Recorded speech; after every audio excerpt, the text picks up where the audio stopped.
بار بار کال دی گئی کہ نکلو، گھیراؤ کرو، جلا دو، توڑ دو، مار دو، لیکن ان کو ہر بار اپنے منہ کی کھانی پڑی۔ پنجاب نے ان کی کسی کال پہ کان نہیں دھرے۔ پنجاب میں کسی بھی شہر میں آپ کو بالکل آنیسٹلی یہ بتا رہی ہوں، پنجاب میں کسی بھی شہر میں 2 درجن سے زیادہ میں نے لوگ نکلتے نہیں دیکھے۔ پی ٹی آئی کے ایک رہنما ہیں سلمان اکرم راجہ صاحب، انہوں نے کہا کہ میں لاہور کی سڑکوں پہ پھر رہا ہوں اور یہاں پر کسی کو جمع نہیں ہونے دیا گیا۔ بھائی جب لوگ آتے ہیں اور لاہور سے باہر کسی کو جانے نہیں دے رہے، پھر جب لوگ اکٹھے ہو کے آتے ہیں ان کو روکنا نہ کسی کی پولیس کے بس کا کام ہے، نہ کسی انتظامیہ کے بس کا کام ہے، نہ کسی حکومت کے بس کا کام۔ بھائی جب کوئی نکلا ہی نہیں تو آپ کو نظر کیسے آئے گا؟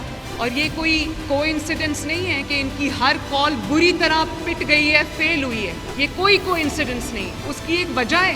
جب لوگ تنگ ہوتے ہیں، بے چین ہوتے ہیں، بے آرام ہوتے ہیں، ان کی زندگیوں میں تکلیف ہوتی ہے، پریشانی ہوتی ہے، تو لوگ نکلتے ہیں۔ میں نے خود 4 سال سڑکوں پہ، گلیوں میں، محلوں میں عوام کے ساتھ گزارے، جلسے جلوس میں گزارے، تو دنیا رات کو 4 بجے بھی امڑ کے آتی تھی، ان کو روک نہیں سکتا تھا کوئی۔ لیکن آج یہ بات بڑی سننے کو ملتی ہے کہ ہم نے تو ان کو جلسے اور جلوسوں کی اجازت دی، یہ ہمیں جلسے جلوسوں کی اجازت نہیں دیتے۔ ہم نے 5-6 سال جلسے بھی کیے، جلوس بھی کیے، ہفتے میں کئی بار کیے۔ کوئی ہاتھ اٹھا کے یہ کہہ دے کہ مریم نواز کے یا مسلم لیگ نون کے یا پی ڈی ایم کے کسی جلوس میں کسی نے ایک گملہ بھی توڑا ہو۔ اب آپ کو اپنے آپ کو جمہوریت پسند کہتے ہیں، آپ اپنے آپ کو ڈیموکریٹک کہتے ہیں، تو آپ کے طریقے بھی وہی ہونے چاہیے۔ کوئی ایک بتا دے کہ مریم نواز نے کوئی دیوار توڑی، کوئی شیشہ توڑا، کہیں آگ لگائی، کوئی میٹرو بس کا جنگلہ توڑا، کوئی نہیں یہ کہہ سکتا، کیونکہ مریم نواز ایک جمہوری کارکن تو ہو سکتی ہے، مریم نواز ایک تشدد پسند پاکستانی نہیں ہو سکتا۔ ہمارا ایک پولیس کا جوان شہید ہوا، 4 رینجرز جو ہیں وہ شہید ہوئے۔ کیوں؟